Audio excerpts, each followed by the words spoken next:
Why do 70% of employees hesitate to add their boss on social media? Let's find out. Let's dive into the pros first. Adding your boss can humanize your work relationships.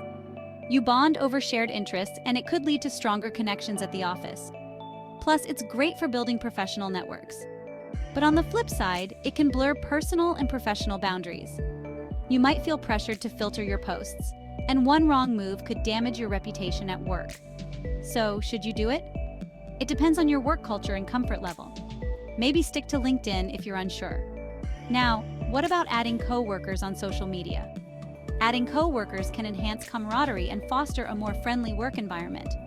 It can also make collaboration easier and more enjoyable. However, it can also lead to oversharing and potential conflicts. You might find yourself navigating tricky situations if personal issues spill into the workplace.